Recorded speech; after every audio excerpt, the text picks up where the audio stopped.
What's good, y'all? It's your boy J.Brock. It's Clapitup LA. You know what I'm saying? I'm right here with the man, Shashati, considered the Swiss Army knife of this stuff by words of 10 grand. He is an entrepreneur, the creator of Ocean Grown OG, where he manages Duno, Big Swift, and Good Morning Gabe, just to name a few. He is the A&R for OTR Records, the CFO of Rosecrans Ave, the co-founder / co-owner of Rose Grown Records. So be sure to tune in to the album, A Ride Down Rosecrans. And oh yeah, y'all, if you are ever in need of a sprinter, look no further. He is the owner of the exclusive sprinter where you are able to travel in luxury. Let's get it. Hey, y'all know we just been through. I appreciate you. Hey, that was just about 2 or 3 takes. You know what I'm saying? But look, hey, I really appreciate you sitting, man. Hey, look, I really appreciate you pulling up. It's been a long time, bro. I've been prepared for this interview, and I feel like it couldn't have happened at a better time. Man. So I really appreciate you, bro. How you doing today, man? I'm good, bro. Just been running around. Just like you said, man, for everyone back home, like, he has been reaching out to get the interview. I'm sorry I lagged. No, it's all good. But shit, I tapped in and he made it happen real quick. So man, had to make it. Hey, and that's one thing I got to say about this business is you have to be able to sometimes do things at the drop of a dime. You know what I'm saying? You got to be. Callie said he was ready to go. I said, okay, we got to make it happen. I can't delay Callie no more. I appreciate you, bro. On the real, man. So we got to take it back to the beginning, bro. 1997. A trip to the U.S. to pay respects to Grandpa, who passed away, actually turned into a full-blown move. You know what I'm saying? Because of a war back home in Libya against the Catholics. So how old were you when this happened? I was 4. 4 years old. Yeah. Okay, so you couldn't really kind of pick up what was going on, really? Nah, I mean, I still have, some memories of things that was done there. And, I don't think those will ever leave just because it's pretty crazy, but I also have good memories from there too. You know, so I don't remember everything, but I do have specific memories. Like, okay, got you. What does because I ain't never been to Libya, and I'm sure a lot of the viewers ain't never been to Libya. So explain to us, what does Libya look like? California? All right. So Libya, actually, Libya is at the time was a lot more like, I guess, advanced, one of the more advanced cities. So we lived in a regular city. By where we lived is the sea, like the Red Sea is right there. Okay. So we would literally go to the beach and just like living in SoCal, but in just a much different like climate. It would be super hot, super cold, and then it would be more like houses in like the Midwest or like the South, where it's like a lot of land, and it's like houses real close to each other, and then just a lot of empty space, and then more. So this kind of kind of like going to Apple Valley or something like that. Just like out here. Okay, so how in tune to the roots are you still today? Like with people back there, not too much. Or like as far as the food. I'm Arab, bro. So like I'm Middle Eastern. I'm from Libya. My mom's from Palestine. Dad's from Sudan. So like my parents hardly speak English. Okay. So like we still celebrate the culture and all that. I'm a little more progressive, I guess, and more like liberal.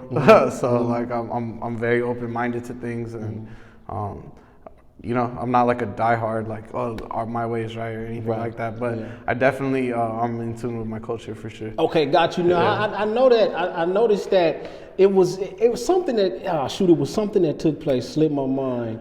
And it has, forget it. You know what? I forgot what it was. But we're going to come back to it when I remember what it was. You good. But it's crazy because like even Vic's story on how he ended up in LA and the things that had to take place for him to get, it was like, wow, both of y'all were destined to be here. Man, and that's crazy. That. So if y'all haven't saw that Rosecrans Vic interview, make sure y'all tap into that. And by the way, share, like, subscribe, please. I need 1,000 subscribers by the end of the year. I'm trying to get monetized. Help Clapitup LA out, please. We need all of that. To talk about your childhood, you would actually start to play instruments. At what age did you play the tenor sax, the trumpet, and the alto sax? Like middle school, literally. I did band class or whatever. It was an elective, super nerdy or whatever, but it was dope, bro. I really, and the reason I actually picked saxophone is my first instrument was, I don't know why, I was a fan of Bill Clinton. He was our president at the time, you know? Super P, kept it P. And he said Super P. Yeah, he was Super P, bro. Man, he got caught getting the head. Man, hey, ain't that a crazy situation? The president got caught slipping. He at the highest level. You know what I'm saying? Perhaps in the world. Secret Service. You know what I'm saying? That's crazy, bro. Still got crashed. Still you know got. What I'm saying? Hey, look, you know what? I think today, like with social media, with social media, it's easier for everybody to get cracked nowadays. I mean, you know what I'm saying? Like, you ain't got to do too much, but when somebody sees something, it blows up into a big deal. Yeah, you just got to keep it real. That's my solution to it. There ain't nothing to crack about me, bro. I keep it real 1,000%. You feel me? On camera, off camera, behind closed doors, a million people, one person. Facts. I'm the same person, bro. Facts. No, that's the truth, and that's why I think it's so important to be transparent. You know, like we got a lot of people who like to put on this facade. I'm the toughest. I can't be touched. This, that, and third. And that shit's cool for the short term, but then you lose yourself. Yeah, you feel me? Like, unless you a fake person, that's who you are. That's cool. You know, do you? Right. But nah, bro, I'm gonna just do me. Yeah, and facts. Like, if you fuck with me, cool. If you don't, do you? Like, you know, there's enough space in this world. There's enough money. There's enough resources for me to do me and you to do you. Exactly, and for us all to win. Like, that's why I like to show me struggling. You know what I'm saying? Like, I make a lot of motivational videos. I work out, but I show I'm struggling. Like, bro, this ain't easy. You feel me? I'm not perfect. I'm not trying to make it seem like that. But at the end of the day, that's why transparency is important. I feel like more people can relate to you when you admit that you struggle with something, or you have the lack thereof. Or you just go through that journey. You feel me? It's okay. Like, everyone goes through a journey, and I think it's just a lot of different people are brought up differently, and you're not supposed to. You know, you keep your struggles within the family or whatever. Like that's, I guess, like an immigrant mindset, and like you don't express those things and things. And I'm just like, what? Like, nah, I'm gonna just do. Like I said, I'm gonna do me, and like I'm not gonna act a fool. I'm not gonna act different. I'm just whatever is needed to get by, like, and the world's gonna see it. You feel me? Right. That's like, a fact. Yeah, and not saying like when I go through negative shit, I put out negative energy, but like once I get through it and I hear someone's going through something similar, that's kind of when I'm like, hey, bro, I actually went through that. Let me, right. You know, maybe I don't publicize it to the world, but like I do reach out to people when I see them going through something similar, or I think that they might be going down a dark path, and you know, I'll reach out because I've been there, and that shit sucks. well, see, that's really one of the reasons why I started doing interviews. Because I needed the motivation. But I had, you know, listening to Nipsey Hussle's interview, listening to Tyler Perry, to Steve Harvey, and them talk about how they lost everything, how they were homeless and things like that, and how they were working jobs they didn't want to work, right? Listening to that, me being in that situation, I'm like, wow, they made it out, so I can too. You know what I'm saying? So that's why I feel like interviews are so important, because you get to share your story and be vulnerable. You know what I'm saying? And that's when, before we started, I was like, bro, you ain't got to go over the questions. Man, okay. I went through the whole situation. No, but what I'm saying is like, that's why I was like, you can ask me whatever, bro, because it's like, I'm here to be vulnerable. I'm here to, if not, I'm not here to promo nothing. You feel me? I'm not the artist. I'm just here really to share my story, because the more interviews and things I do, the more I see it help certain people. It sounds super cocky, but like, it actually touches people, I guess, which is really weird to say. Well, that's the point of it. Somebody else got to look at Cali who wants to be in Cali's position in 10 years. Exactly. And know that Cali went through this, so I can make it too. So that's why I do it, you feel me? So.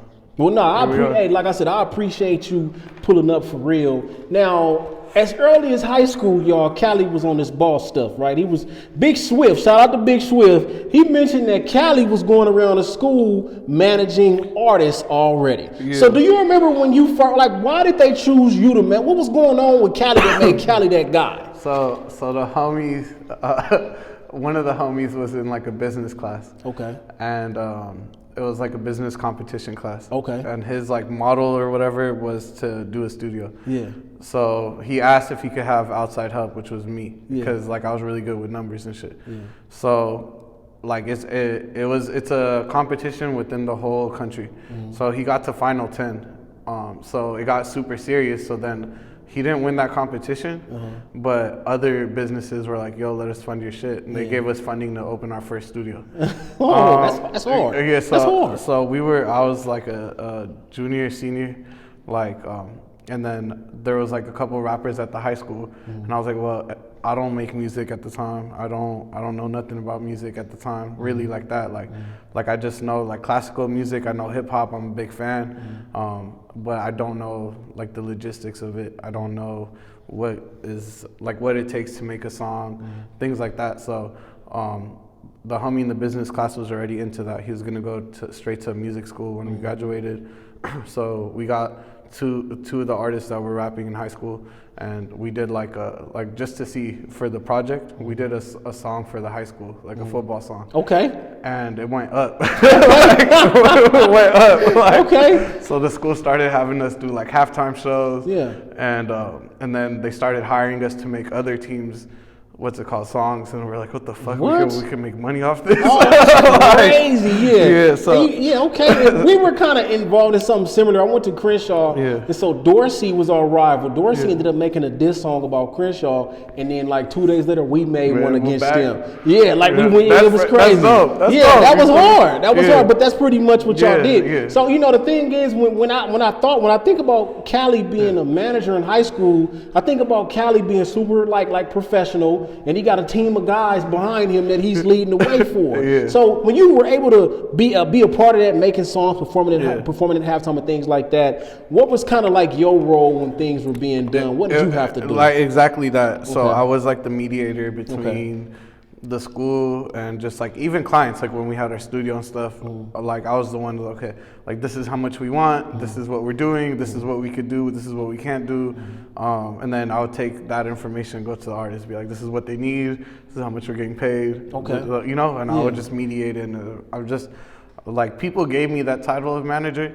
I don't really know what my position is anyway, bro. I just show up and I get shit done, and over time I'm starting to like own the shit that I'm working on. Well, I think, the thing about being a boss, being a leader in that sense, that's something that you just kind of naturally have, and people just automatically gravitate to you for that. And like that's like Walter Payton said something. He said when you're great. What do you say? When you're good, you will tell people, but when you're great, people will tell you. So to speak, what do they say? It came to you. You didn't have to go to it. It came to you. Yeah, it's kind of crazy. Yeah, but that's the way that life works, especially when you're moving in your purpose. So you would go to CSU Long Beach. You know what I'm saying? And we talking about dedication. We talking about a grinder right here. At CSU Long Beach, you are the president of consumer affairs at one point, taking 18 units. You got one job, operating 2 businesses, and he's on the dean's honor list. Now, talk about how much sleep did you get at this point in time in your life? Man, look, viewers, I'm not telling you to do Adderall. But fuck, shout out Adderall. I would not be here today with that degree without Adderall. Hey, you know what I've heard about Adderall too? That's crazy. No, I'm a little joking, but hardly had sleep, bro. Hardly had sleep. It was hard, but I just knew if I could thug it out for 4 to 5 years that I could have kind of the life I wanted, I guess. Like I didn't really want that degree, but I told my dad I would get it, and like I had taken some time off when I was working with Ski and Benny. We're gonna jump in there some more. And I had taken like a semester off, and I had did some pretty dope shit musically. And my pops was just like, yo, like you told me you would graduate. Like you're not a man to me until you keep your word. Ooh, He was like, I don't care how much money you make. I don't care if you're taking care of the family. None of that. He's like, a man doesn't just flaunt, his winnings. Like you got to stick to your words. So how did you feel when he told you that? I was like, damn, I got to go to school. I was like, damn. Yeah, Pops. I don't want Pops to get you like he told me real shit. He's like, I've never asked you for nothing. I asked you one thing of my whole life was for you to go to school. I was like, damn. You gotta finish. And so is that what caused you to have to take the 18 units while doing everything? Yeah, because I was like, bro, I'm not stopping what I got going. And I was like, I'm trying to hurry the fuck up and get out of here because I'm not getting financial aid or nothing. Like, I got to pay this shit out of my pocket. Oh, you feel me? Yeah, that's crazy. So, yeah, that shit was not... So were you happy about getting this degree at all? Like towards the end of it, yeah, because the first couple of years of college are bullshit. It's all general ed and shit like that. Like nothing you actually want to learn. And then if you actually pick a major you're interested in, the ending years are really specifics about what the fuck you're trying to do. Class, So it was, I liked it. I learned a lot. I think more it was the relationships I built, not more with students, but actual professors. I'm more tapped in with professors that I met through college than students. Talk about that right there. So what was the stress level like? A 10 out of 10, bro. Like, every day, like even on a good day, like, you know. He's stressed about something. So, okay, being on a dean's honor, so that means you were like a straight A student to be on a dean's honor. I had all A's, and then I think I had like a B+. This dude managed to have all A's while doing all the stuff that he was doing. No excuses. No excuses at all. No, because it's like at that point I decided to go back to school. I decided to do the 18 unit. Like I really like anything I want to do, and that's why I think I'm where I'm at. Is because I weeded out everything I don't want to do. So anything I do, I tell myself, this is what you want, this is what you go through. Like you pick your set of problems, you feel me? Facts. So it's like I picked that set of problems, like, and the fuck, I'm not doing shit to be like half-assed with it. Yeah. It's like get that A, like why not? Like I was pretty pissed I got a B+. I'm not gonna lie. On me, like when the goal is to get a 3.0 and you get a 2.9, that is a feeling of unsatisfaction like never before. So I gotta ask you, what is one valuable lesson that you would say that you got from college? Kind of just like thinking, like how to think outside. It's like I feel like growing up we're taught to think inside the box, quote unquote, but like real life, it shows you how to like critical think. Like it puts you in situations, and it's like there's no like the scenarios are like, okay, you're the one in charge. You're the problem solver. There's no one you report to. Like, how do you fix this? You feel me? And I think that's what I learned from college. Like, facts. Because you know, like everything is on you. Like I was telling my little brother that my little brother goes to Arizona State, planning on walking on a football team next year. But I was like, bro, you got to understand, like deadlines, all that. That's all on you. Like and nobody else gonna be able to hold your hand. It's grown up time. You know what I'm saying? Like straight up. Everything. They didn't give a fuck about what I had going on. And you know what's cool? I didn't give a fuck to tell them. Like that. Like they taught me like, bro, it doesn't matter. Like they have problems. You know, like they're full on like they're entrepreneurs and they're doing like, at least the professors I had, they all were like, they did whatever they were teaching. Like my political science teacher worked for the president. Like literally class would be canceled because she got to go to DC. Like my finance teacher, I had two different finance teachers. One owns over 400 properties. The other one is the head financial for Coca-Cola.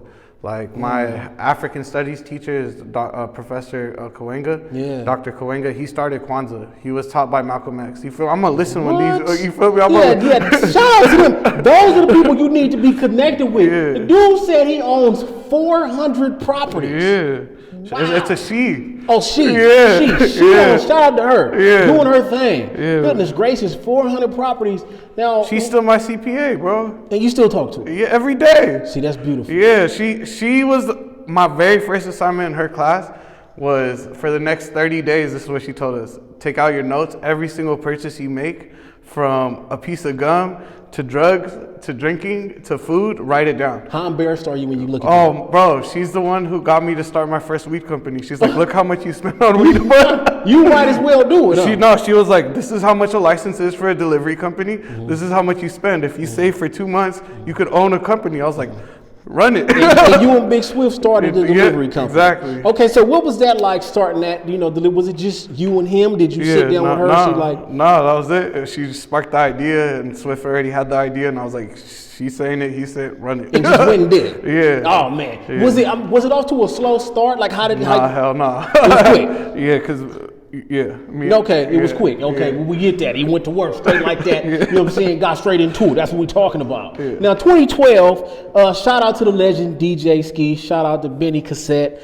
You said if it wasn't for them, I would not be in the position I am in today. So what was the introduction like to even be able to get in the room with DJ Ski and sit down and start to go to work? So years ago, remember I told you we had got funding to start a studio from high school. Yeah. So I graduated 2011. I ran into someone. You graduated high school 2011? Yeah. No, why I thought we were so many years apart. Goodness gracious. Yeah. So I graduated 2011. 11, 12ish. The artist named Cap Angels came through to the studio. He had a manager at the time named Sean Kennedy, who linked me with Benny Cassette. And then we would go to the ski lodge a lot, like, and that's where DJ Ski was, and so that's how things began. Okay, so what's some of the game that you picked up from them, like for one to be able to say like I wouldn't be here without them? What's some of them moments? Something like Benny taught me. I just remember like he would ask us to like do stuff, and then. I just remember one time I was just like, bro, this is impossible. Like, you know, like we can't do this. And then at the time he was like, Cali, it's 2012. Like any problem you're running into, that means 1 million people have ran into it. So there's either a solution, go find it, or make the solution and get rich. And I was just like, damn. Threw you to the deep end and sent you to swim. Yeah. And I feel like a lot of people don't want to be in those positions. Nah, but that shit was exciting, bro. I was like, what? You know, and then just like, I guess from ski, just everything, bro. Like I got to see him. He had the world's second largest YouTube channel and changed it into Access TV to so much stuff, bro. From the satellite radio things, I just seen him. He's an innovator. Like he does that, bro. Like he's a great person to learn from. Like and just to see like how he got his start because I believe. I forgot who the label owner was, but I think it's the same people who found Wu-Tang, if I'm not mistaken. The owner was the CEO or something, was looking for a specific toy for his son for Christmas, and Ski somehow found out and he mailed it to him. What? And the dude mailed him back a letter saying thank you, and Ski mailed him back a letter saying how he's running his company wrong and how he would run it. And he was like 16 at the time, and he ended up getting hired to be head of marketing. Talk about being an asset. So I was just like, oh, I could learn from you. That's crazy because you got to think about the leap of faith. Like for him to say that, he could have just took that like a little 16-year-old. But the guy was willing to listen. So that's another important lesson to learn from this. You got to be willing to listen. Now, Swiss Beats, DJ Khaled, they are amongst your biggest influences. Yeah, for sure. And I noticed that you post a lot of DJ Khaled's book on your story. So what does it mean? Like, how impactful is DJ Khaled's book to you? It's a couple books that are super impactful. But just like I'm sure some of the viewers, like, you know, there's those like self-help books and it's very general. But like the DJ Khaled books, the Swiss Beats, the Diddy books, books like that, they're people, the Dre books, they're people who are going through or went through what I'm currently going through. There's a lot of like specific quotes and things that they're taught, scenarios, like his examples are examples that I'm going through. So I'm just like, oh, someone who gets it, you know, and obviously it's not exactly the same, but it's like, oh, okay, I understand this feeling, or I understand what you mean, or like I feel like more of like it makes more sense to me. It's not, because everything else is geared towards like business or like, you know, in a corporate America or like family and friends and things like that. This is a weird growing industry, you know, and it's a lot of gray areas, and these people have kind of navigated through it. And really, honestly, while I look like at them, NWA, like Snoop, all that, like I really look at it as me and the homies. Keep it G. Like everything that they're doing, the way they did it, how the city supported them, the cities they blew up in, the way they move. Like, I really feel like that's all of LA, Atlanta, New York. Like, and you know, I'm I guess blessed enough to be in the mix with all that. That's the truth. Like they say, it's no GPS to success. You feel me? Like you said, rather it's situations you can relate to, or rather not. The point is that you understand that you're not alone in your process. You feel what I'm saying? And like we were talking about transparency, sharing your struggle with the next person, like it's perfectly fine. Nobody's perfect. You know what I'm saying? Not one person. Nobody's perfect other than God. So you feel me? Never forget that. And like, my bad, just to, I guess to clarify the answer, like DJ Khaled's book specifically, why I fuck with it the most is every chapter that he has, like as he's talking about what's going on, there's quotes from other people saying how Khaled went, like he's using other people's words to describe. He's like, don't take my word for it. This is Dr. Dre saying this, or this is Jimmy Iovine saying this, or this is London Dre, or like, and I'm just like, damn, like this is crazy. Like, like you're not saying like everything you're saying, you're showing us with your actions, and you're not the one saying you did it. Other people are. You know, so they take quotes from other people, and I'm just like, this is dope. Like, that's dope. Now, how much more, when you read these books, how much more does it broaden your vision of your own self yourself and where you would actually like to be in the future? I think I know where I want to go, so it doesn't broaden it too much. It's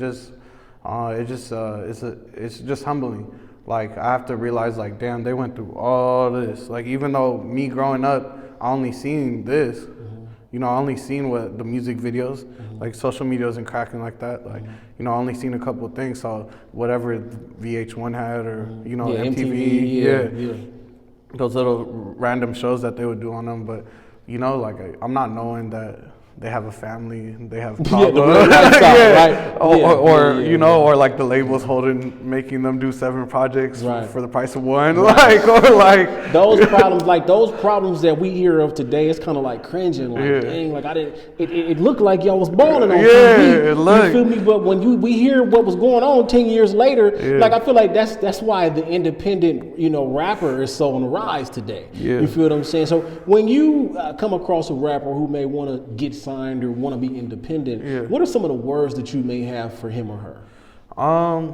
Just like, don't be so stuck on being independent. It's good to own your masters. It's good to own your shit, but make sure you're bringing that value to the table and build your, like, if you do want to move like that, you can. You just got to build your brand, because like, don't come in asking for something outrageous when your brand's not there, because at the end of the day, when people do want to get signed, I'm talking about general, not me specifically, but just in general, like, you need numbers, you need something, you know, and if not, you're gonna get a bad deal, because it's more of a liability to the label that you're reaching out to. But if you're just doing the independent, it's hard to get a bag until it pops, you know. So don't get discouraged, and just remember why you're being independent. But I personally think that it's cool to be independent, but look for partnerships. You know, labels are now open to partnerships because they see everyone's going independent. So you can still be independent and rock with someone who has the roadmap, the connections, the playlist, all the DSPs on lock, like the people that could get you premieres. Like, instead of having to pay that out of pocket, you know, look for a partnership and look for a short-term partnership. Do album by album. You feel me? And someone who's actually there for your growth isn't gonna lock you in for 6 albums. Like, that's crazy. And how many times would you say you've witnessed that go good or bad? I've seen it go both ways, because sometimes artists think they're worth a lot more than what they are, and it goes bad. And sometimes the label super undervalues the artist, and they lose out, because the artist is like, fuck that, like, I'm worth this, like, and I'm like, damn, you right. You know. You know? And then it's like, and then, you know, at the end of the day, the label was trying to make sure they protect their own, but you know what I'm saying? Yeah, more but so. I think that's why, like, I like working at OTR Records, because he's over there is like probably one of the first people that I know that rocks with independent artists, and we sign partnerships. Everyone that's under us is a partner. Okay. Like, they're not signed to us. They have their say.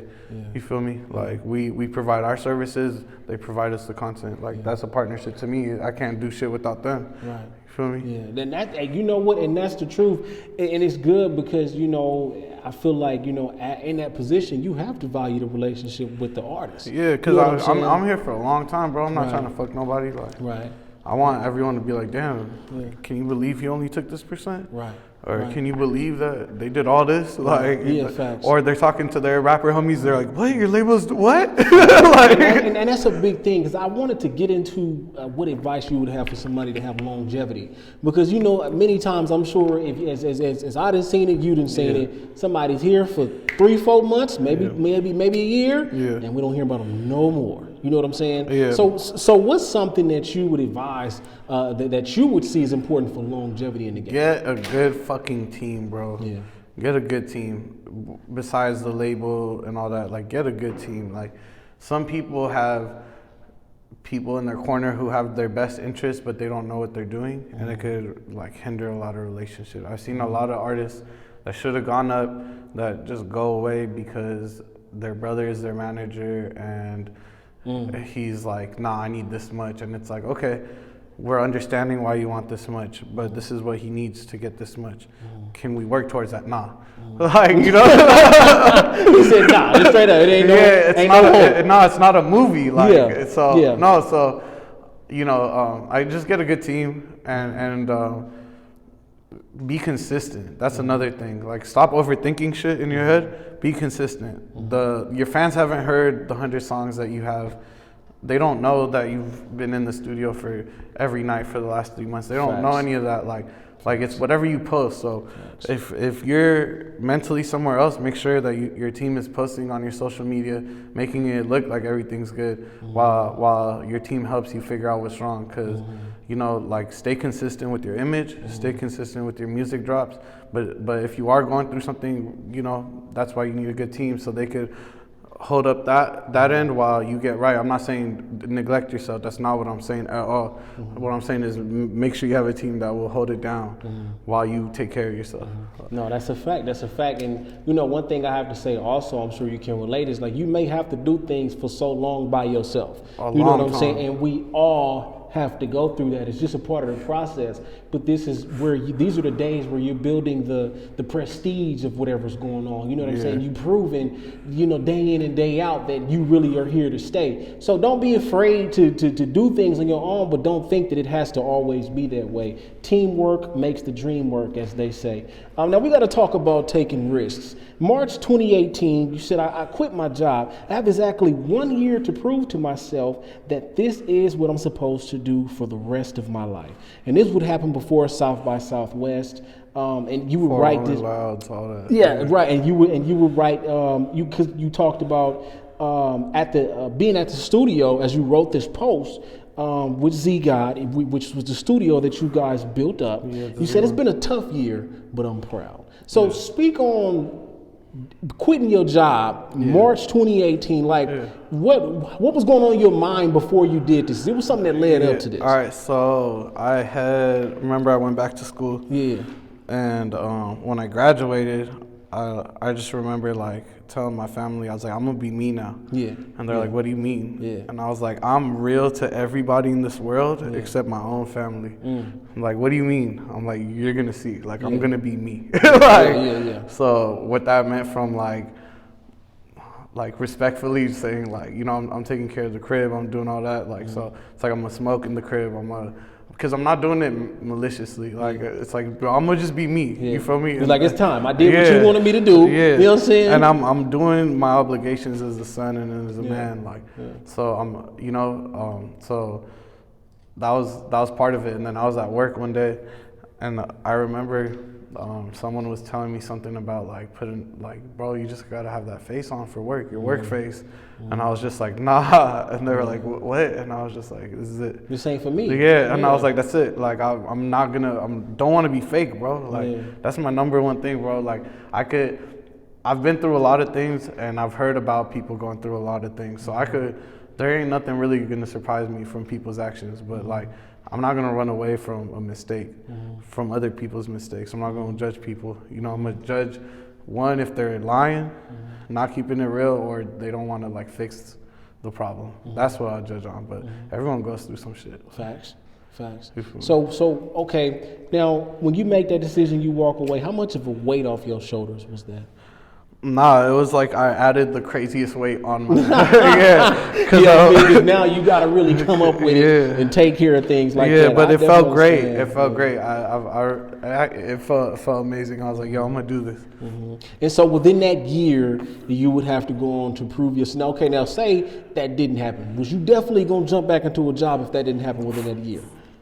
I would like to say yes, but I don't know. It depends how bad. We will never know. We'll never know. That's right. Now we gotta say rest in peace to the Z Room. You know what I'm saying? The Z Room is closed down. Yeah, amazing time. Now to build up this studio, you and Z God, speak on what it was like getting the studio, building that from the ground up. What were some of the things y'all went through? Shout out Z God. He really led that process because he knew he went to music school and all that, so he had a formal education on how shit should be built, sound, shit like that. So I did all the wiring and stuff? Yeah, we did everything. Okay. Yeah, Z-God did everything. Okay. I was just right there helping him. You feel me? Shout out Z-God, bro. He taught me a lot, man. Love you. Shout out Z-God. Yeah, hope you're doing well, man. Yeah.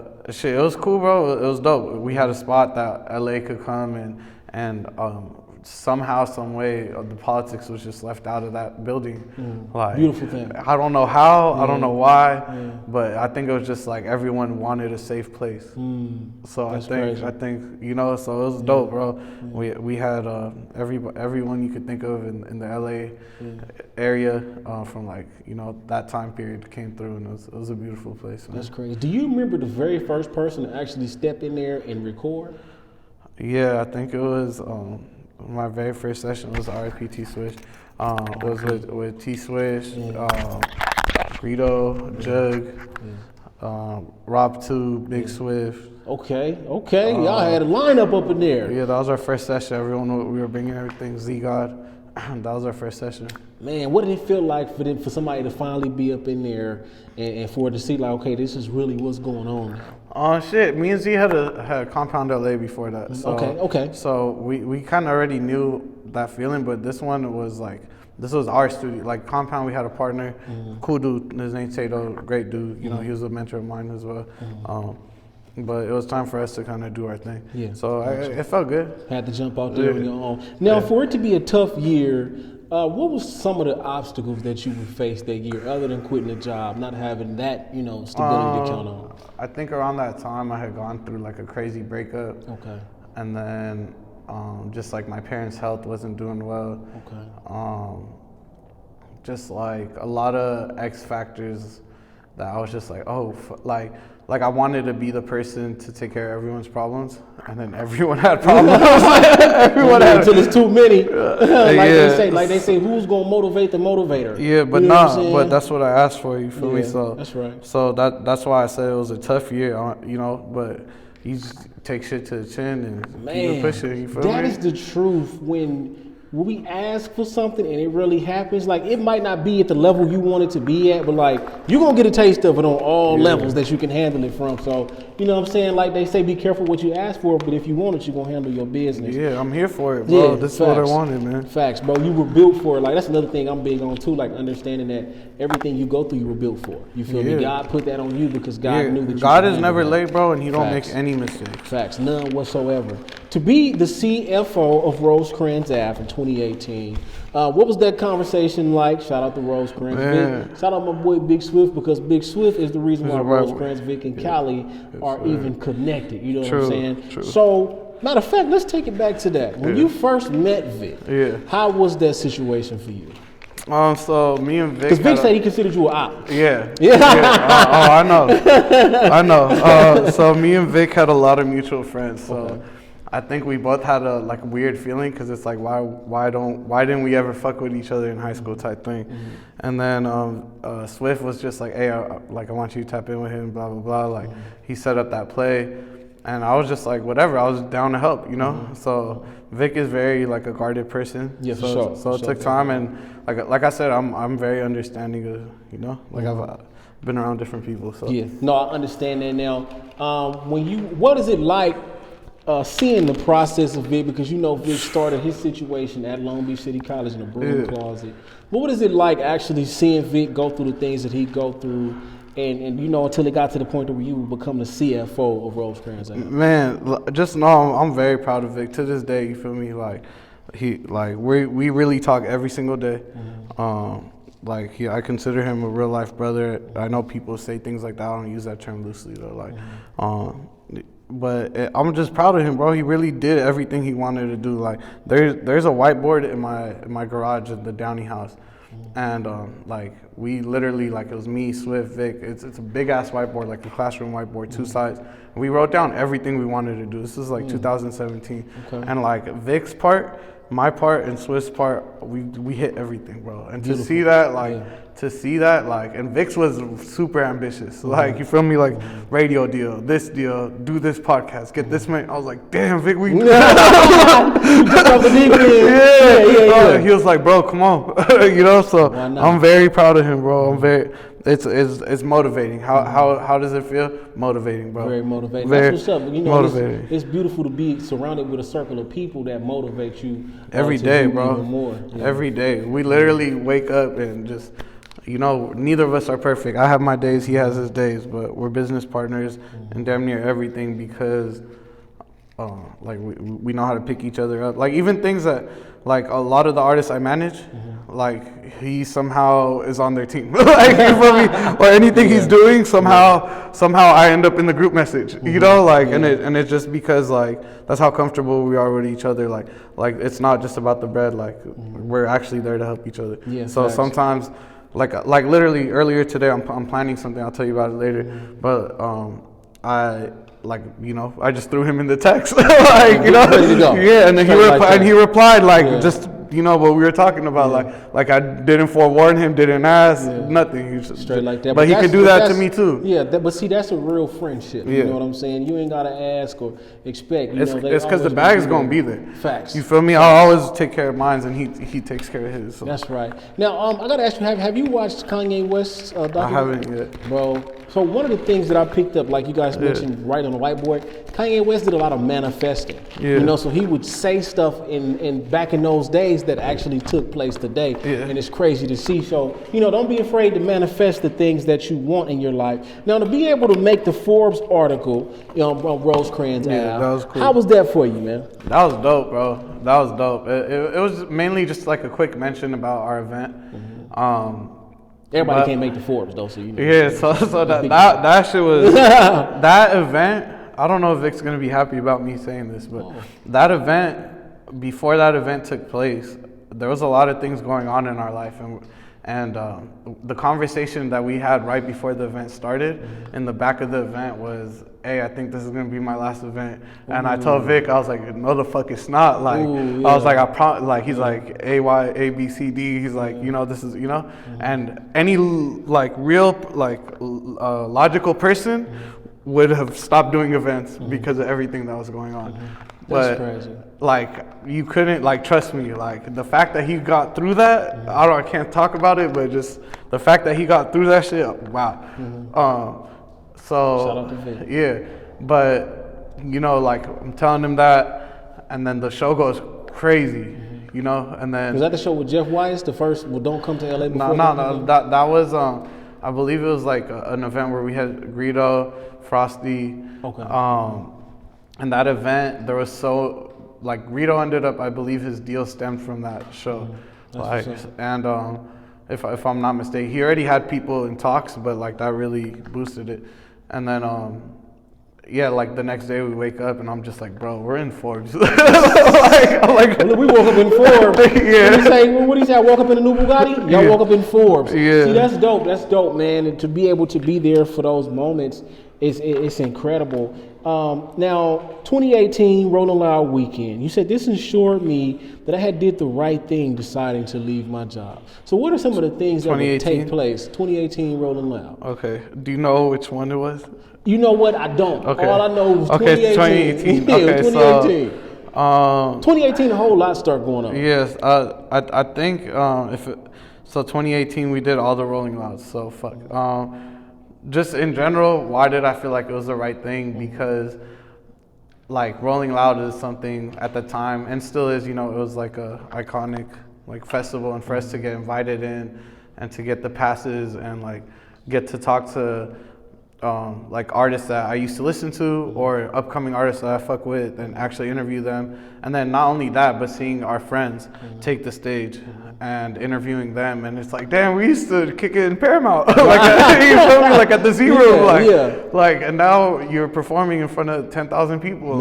You feel me? That's crazy.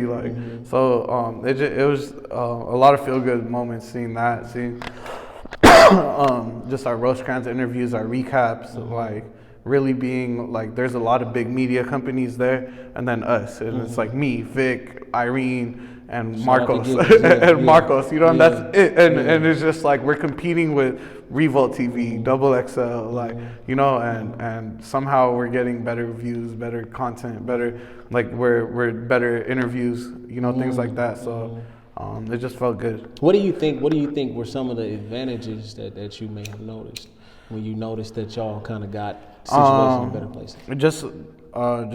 We actually care about what we do. We do it. There's no check involved. You feel me? At that time, we weren't really making shit off of Rosecrans. We had our ways of making money, but yeah. Okay, got you, 100%. You know what I'm saying? Like he said, make sure you go to work and love what you do at the end of the day. Now, you work with Pac-Man the Gunman. Shout out to Pac-Man. Sir. You will receive your first plaque in December of 2020 with Esta Loca Vida Mia. Boy, that's like a tongue twister almost.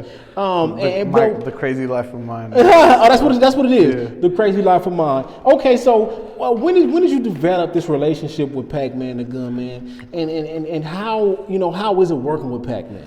I developed the relationship through OTR Records. Okay. Shout out Slow and Jay, and or Syph, and it's dope, bro. He a real musician. He cares. Like, and what's dope is the couple of times that we talked and really get into it is like he got a lot of game from a lot of different people, Nip being one of them. And so when he's able to share those stories, and not just from Nip, but just from RIP, but like everyone around them, mm-hmm. and like they're a bit like the All Money In is a beautiful family. The way they move is amazing, like, and their intent is dope, mm-hmm. So it's dope to just learn a lot from him, mm-hmm. and it's an honor to be able to be a part of his team. For sure, and one thing I can say, like, if you know anything about Pac-Man, is I'm super proud of his growth. I'm super proud of how he has evolved over the years, and I can see him going into higher and higher places. So shout out to Pac-Man. Man, he's make sure y'all tap in. Yeah, our album he's dropping an album with Hit Boy coming soon. We just dropped our first single with Dom. Yeah. Going crazy. We're dropping our single with PZ tomorrow. Yeah, we gotta drop this clip. They're dropping the single with PZ tomorrow. Gotta drop the clip. But yeah, Pac-Man's gonna go crazy. I'm really excited for everything he got. He's been working very, very hard. Mm-hmm. So. And I seen you guys took a trip to New York recently. Was that out there with Hit Boy? Yeah. So we went out there to play a couple people the album and just introduce the idea to the East Coast. Chopped it up with like Audible Trees, shout out Joe and a couple other people, Gabe, and we did a listening party out there, and went to like BBC. We did a couple things. That's dope. That's dope because you said open the idea to the East Coast. Yeah, because it's different. So like a lot of things what people don't realize, like West Coast music dies by Texas. Okay. Like if you get to Texas, you're on, but. Like, how do you get it across? Like, So, like, that was a conversation I was having with Joe, and he was really, like, what opened my eyes is, as I was telling him the singles I wanted to release, he would ask me, well, what region are we talking about? I'm like, what do you mean? He's like, well, in this area, you need to release this type of song. In this area, you need to, and I was like, damn, I never thought about that. So you got to purposely make songs for different parts of the country. Not, like, I guess make it, but, like, as we were playing the album, he was like, okay, this song would go here. Okay. Because they like this type of style, or this song would crazy go up here, but not so much here. Yeah. You feel me? So it's really dissecting who you're, like what playlist you're trying to get on, what areas, things like that. Yeah. And you know what? That's crazy that you said that because you said the music dies by Texas, and that's crazy because I feel like a lot of our West Coast artists, like back in the day, I feel like it was just strictly West Coast music. Like it wasn't gonna get no play here, there. So for you to actually go and witness that and have those conversations, that's big game for anybody who's upcoming artist. Make sure you pay attention to that. You want your stuff to go worldwide, and you got to come with a certain sound. So now, to be the manager for these 10 people, you go ahead and name them, and you start us off with that. All right, so Duno's World, Big Swift, shout out Big Swift. Jakarta Slim, Swifty Blue. Yeah. Those are the artists. And then I have as DJs, Good Morning Gabe C, and then Lady. And then producers, I have Matt Bricks, Sal Trees, 10 Grand. And then I manage a photographer, Miguel. Man, so many different places.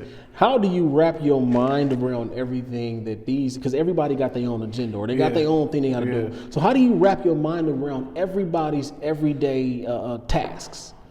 It's the same advice I gave earlier when you said, what do you tell people? Like biggest advice. I have a good team. Yeah. That's it. Okay, yep. I have a great team, bro. Yeah, I have a great team, bro. Like Jose, he keeps me grounded, helps me however I can. I have D. I had Irene used to, but now she's doing her thing. But Irene really held me down for a long time.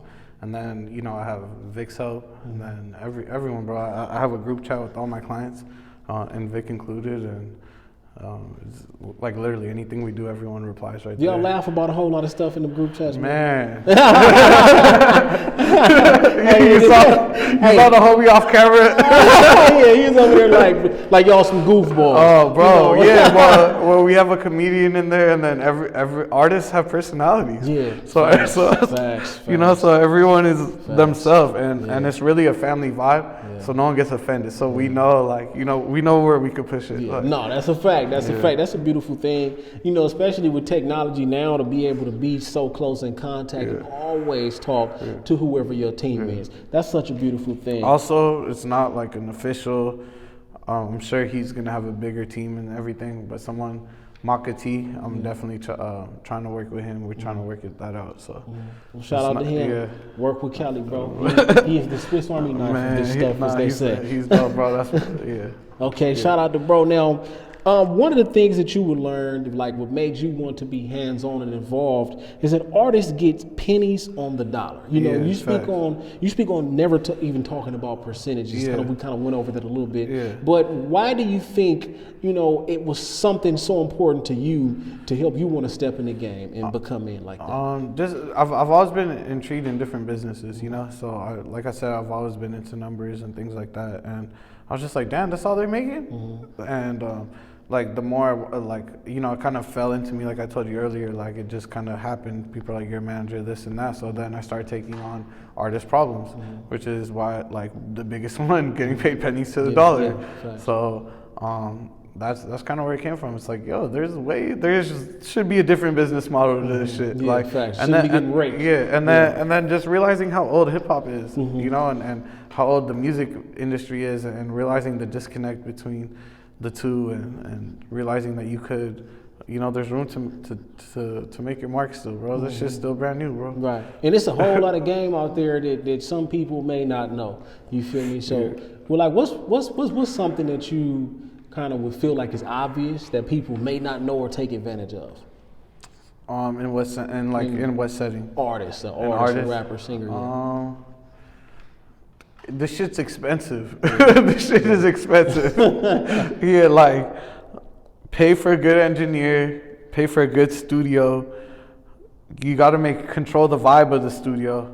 Like you can't. This shit's expensive, bro. Yeah, bro. Like, you gotta come out of pocket. Yeah, like get a good video, get a good cameraman. Like, you do this shit properly. There's so many people doing it. Do this shit properly. That's like, it's obviously, like that's something obvious, but not so obvious. Yeah, because everyone wants that deal. Everyone wants. It's like, you can't give up after 10 songs, bro, and start going for the deal. Like, this shit's gonna be expensive. And it's going, that's another thing too. You probably gonna have to go broke behind your dreams at times. For sure. Lots of times. You're gonna have to go broke lots of times, bro. Lots of times. But it's all a part of the process. Yeah, and then eventually this shit gonna click. I promise you. Yeah. I promise you this shit will click one day, bro. Yeah. If it's meant to be for you. Yeah. And it's like, you will never know if it's meant to be if you don't go 100%. If you don't try it out. Yeah, you have to go 100%, and then you can really tell yourself, nah, this shit ain't for me. You feel me? Now, to be considered the Swiss Army knife of this stuff, did 10 Grand tell you this like to your face? Like, how did you? 10 Grand's actually my roommate. Okay, shout out to 10 Grand. You know who? I think it was Hef who called me. My fault. I think it's the homie Hef who called me that, and like 10 Grand picked it up, but like I didn't really catch on to it. But that shit kind of explains everything really easily, I guess. Yeah. The funny thing is, I didn't know what a Swiss Army knife was, but Google Swiss Army knife, and you're gonna see there was a knife. There is what you could like a scissors, everything, nail clipper, nail fucking everything. Screwdriver, everything. The key to your car, all that stuff. It's like a survival thing. But the homie said that because I was trying to figure out what my title was, and then he's like, "Well, what do you do?" And the homie Hef works at a label, and I was explaining everything. He's like, "Nigga, there ain't no title for that." Yeah. He was like, "You a Swiss Army knife." That's funny, but that's a beautiful thing to even be able to be looked at like that because you can handle that. Yeah. Now, on your birthday, you will release a single as the first single as an artist, March 28, 2021, with Young T.O., Jakarta Slim, and Big Swift.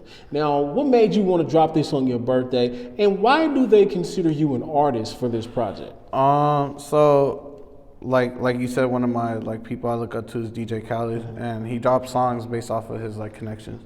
So, I decided I want to do that. I wanted to have songs to my name because I'm in there with the producers. We're making the beat. You feel me? I'm telling them what sounds I want, how I want it. I'm telling them clip us certain parts, take away this, add this, and then obviously they have their sauce, and that's why I have those specific producers there. I want their sound. And then I asked specific artists, I think you'd sound good with this person and this person. So I really construct the song. So it's really my song. And I dropped it because Vic and Swift went to Puerto Rico, and it was an island sounding song. And I was supposed to go, they booked the trip for my birthday, ended up not going. And but I was like, dang, you guys are going out there. I was like, fuck, I'm gonna drop it on my birthday, because you guys are out there, you know. So that makes sense. And I just did that. And that was a cool song, man. That's a real fire song. Make sure y'all tap into that. Now, Ocean Grown LA, which is your umbrella company. If you may not know, but he was the owner of Grayscale Rosters Coffee Company. Now this dude had a coffee company. Yeah, so it was a group of people. Yeah, it was a large group of people, but I worked a part of the Grayscale, and that shit was dope. So you had to ask. Now, what was your part in did you make the coffee? How did you guys? So I got the homie. His brother started the company. Him and his homies. And they needed help with social media shit. So at the time, I helped them with all that. And then I started okay, I'm gonna start giving it to certain people and starting getting a pop and start doing their website. And this turned into subscription based, and it turned into just a lot of different things. But it's very difficult. All of us kind of pursue other things. It was a side thing, and. So everyone kind of slowly stepped away, and the company got dissolved. But I did learn a lot about coffee. I was involved in a lot of the process. Just there was that we had a roaster, we had different people doing shit. But I like to just see it and be a part of it, and pick out the beans and see it go from green to black. And then, green to black, and then seeing the charts that are going crazy from the computer because. You're roasting, you're the one deciding what temperature and how long and when to flip and that's the roaster's job. So you're seeing all the different charts. And then we take that, we taste it, you feel me? And then it's oh, this is terrible. So what's your favorite coffee? I just like dark coffee, bro. You just like straight dark, no sugar? I'm sick in the head. He's different. Yeah, I'm sick. I like just pure Arabic black dark coffee. You got a different stomach. You got a different palate. I'm sick, bro. Now, a ride down Rosecrans album. Make sure y'all tap into a ride down Rosecrans. You spoke on sleeping in the studio for 2 months, living in the studio. Now, what was it like building this process? I mean, picking everybody I wanted to be a part of this. Shout out to Rosecrans Vic because Rosecrans Vic had his hand in there as well. What was this like? It was our album. It was dope, bro. It was sick. It was I've been working on part of so many different projects and things like that, and we ended up going to San Fran to link with Nima, and pretty much we had a meeting and it wasn't really going anywhere. The meeting was about to end, and I was like, well, I'm working on a project. And Vic kind of looked at me like, what the fuck? And he was like, yeah, who could you get on it? And I named... that's right. He said you yelled everybody out. He said, we didn't even talk about this. So what made you at that point yell all that stuff out, though? Because I wanted to work on that project. I already had it in mind. I had been already collecting tracks, but I was just like, fuck it. I'm really good at reading the room. I was like, this is not going anywhere. I knew this nothing was gonna come from this. It was gonna be a wasted trip. I was like, fuck that. I shot my shot, bro. And shot it and made it. You know what I'm saying? That's what you gotta do. You gotta take your shot and make it. Now, sleepless nights. I mean, 2 months, sleepless nights. Was you ever ready to just be done with it, or did you just feel like we gotta finish it and we gonna do that? I enjoyed every minute of it, bro. I wanted, like I said, I worked on so many projects. Like I was ready to work on mine. What's a memory that you have from those days? Like one moment that you'll never forget.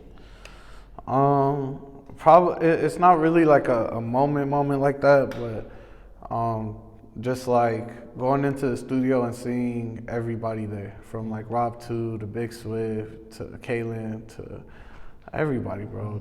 Like everybody, Rucci, like it was dope, bro. DJ Ice, shout out DJ Ice. He engineered and mixed the whole thing, man. Legend.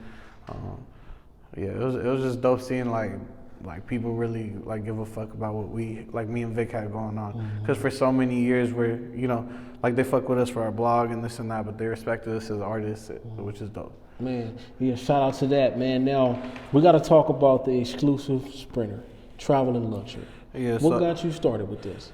So the people from OTR Records, pretty much they were like, yo, let's do the Sprinter thing. They got their Sprinter, fixed it up on the inside, and then first it was like for us to go on tours and whatever, you know. That was the original purpose. And then we're like, oh shit, we can rent this we can rent this bitch out. Facts. Shout out Zay. Shout out Zay. He's the driver. Okay, bet. Yeah, Zay holds it down, insured and all that. Okay. Yeah, you feel me? That's what's up. Yeah, nah, but it's legit. Exclusive Sprinter. It's dope. Travel and Luxury, exactly what it says. The inside is sick. It got the Wraith lighting. It got 4 massage chairs. It got a dope back seat, 2 TVs, Xbox, all that shit. We got Wi-Fi yet? Going up. Yeah, Wi-Fi. Yeah. You feel me? All That's that. incredible. Yeah, we got all that. That's incredible, especially being where you are. You can rent it out to the artists all day long. Yeah, and it's like like our prices, what we charge compared to what it should be charged is nothing. Like we just do this because we want everybody to, you know, everyone to chill. Like this is, you know, like this is really for the homies. I feel that. No, yeah. I feel that. So make sure y'all tap in. Yeah. You know what I'm saying? If y'all want to travel in luxury. And last but not least, we got to talk about this park that you post often, where it's like a beautiful view. You know what I'm saying? And you go there, pretty much looks like a breath of fresh air. Yeah, hell yeah. What you know? What got you started with actually going to this park? What's the story behind it? Yeah. So. Shit, I go there damn near every day. I take my dog there every morning. So, years ago, I used to, like, I don't have too many memories with my grandma, R.I.P., but, like, I remember going to that park with her. And I remember as growing up, I was like, oh, I'm going to move near that park. And then I ended up moving somewhere in that area, and I didn't even realize I moved next to that park. Like, I was literally looking for, like, when I moved there, looking for parks to walk my dog. And I was like, oh shit. right here, like the whole life. So I go there, and then it is like a breath of fresh air. So usually I wake up, I'll do a run, I'll shower, and then I'll go grab my dog, get some coffee, and then I'll go there. And then like by then I'm like replying to emails, texts, things like that, taking calls for sure. For sure by then I've already taken 2 or 3 calls.